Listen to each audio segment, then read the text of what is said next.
बात 1920 की है। हंगरी आर्मी का एक नौजवान लड़का था जिसकी जिंदगी में बस एक ही मकसद था। उसका मकसद था दुनिया का सबसे अच्छा पिस्टल शूटर बनना। अपने लक्ष्य को प्राप्त करने के लिए वो दिन रात मेहनत करता, घंटों प्रैक्टिस करता, और इसी का परिणाम था कि वो अपने देश के टॉप पिस्टल शूटर्स में गिना जाने लगा। 1988 में 28 साल के होते होते उसने देश विदेश की कई शूटिंग चैंपियनशिप जीत ली, और सभी को यकीन होने चला था कि दाएं हाथ का ये निशानेबाज 1940 के टोक्यो ओलंपिक में गोल्ड मेडल जीत कर ही दम लेगा। लेकिन होनी को तो कुछ और ही मंजूर था। एक आर्मी ट्रेनिंग सेशन के दौरान उसके दाएं हाथ में मौजूद एक हैंड ग्रेनेड फट गया। इस हादसे में उसने अपना दायां हाथ गंवा दिया, और इसके साथ ही उसकी ओलंपिक गोल्ड मेडल जीतने का सपना भी चकनाचूर हो गया। वह 1 महीने तक हॉस्पिटल में पड़ा रहा, और इसके बाद जब बाहर निकला तो उसकी दुनिया बदल चुकी थी। अब उसके साथ सबसे बड़ी ताकत उसका दायां हाथ उसके साथ नहीं था। कोई आम इंसान होता तो क्या करता? अपने भाग्य को कोसता, लोगों की सिंपैथी लेने की कोशिश करता, या लोगों से करने लगता।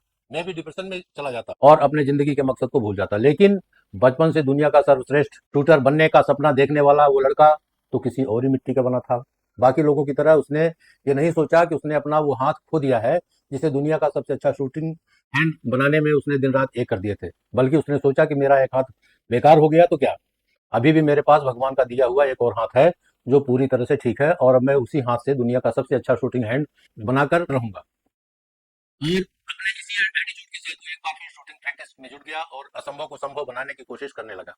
लगभग 1 साल बाद वो नेशनल शूटिंग चैंपियनशिप में पहुंचा। इतने समय बाद उसे वहां देख बाकी शूटर्स उसकी हिम्मत की दाद देने लगे। इतना कुछ हो जाने पर भी वो उन्हें इनकरेज करने के लिए आया है, पर जल्द ही वे आश्चर्य में पड़ गए जब उन्हें पता चला कि वो इनकरेज करने के लिए नहीं बल्कि उनसे मुकाबला करने के लिए आया है। मुकाबला हुआ, और पूरी दुनिया को हैरान करते हुए अदम्य साहस वाले इस शख्स ने अपने बाएं हाथ से ही मुकाबला जीत लिया। एक बार फिर लगने लगा कि वो दुनिया का सर्वश्रेष्ठ शूटर बनने का अपना सपना पूरा कर लेगा और ओलंपिक गोल्ड मेडल जीत सकता है। पर दुर्भाग्य तो मानो उसके पीछे ही पड़ा था। विश्व युद्ध की वजह से 1940 और 1944 के ओलंपिक गेम्स कैंसिल हो गए, और सीधे 1948 में लंदन ओलंपिक कराने का फैसला लिया गया।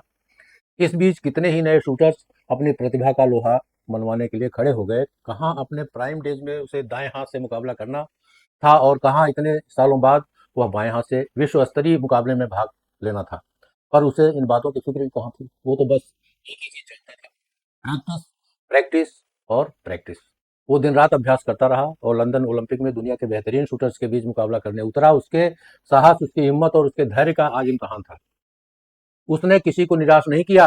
वो उस इम्तहान में पास हो गया। उसने गोल्ड मेडल जीत लिया। दोस्तों, उस लड़के का नाम था कैरोली टेकॉक्स, और उसकी ये अनबिलीवेबल स्टोरी हर उस शख्स के लिए एक बहुत बड़ा संदेश है जो जरा सी परेशानी आने पर हार मान लेते हैं, है ना।